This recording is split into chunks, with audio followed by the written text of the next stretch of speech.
Did you know Grace Trail is a veteran-inspired story?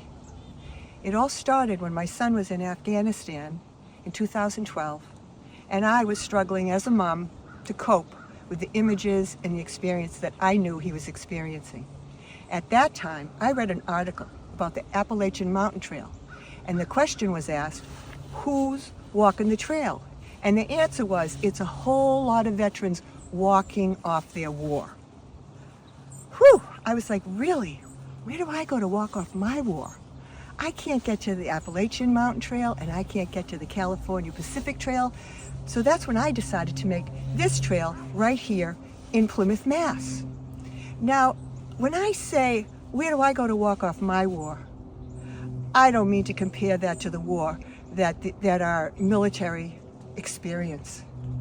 But we all have struggles, inner struggles, outer challenges, personal hills and battles we have to fight. So I always say when I feel like, oh, Anne, are you walking off your war? I really feel like I need to say, let's get out, walk and reflect, and walk off some worry. You know, the more you walk, the less you worry. So I'd like to give a tribute to the veterans and thank them all for their service, knowing so many didn't return home, and even those that did return home, some didn't do so well. So my thoughts, my heart goes out to all of the veterans and their families and their friends who are walking off their war today.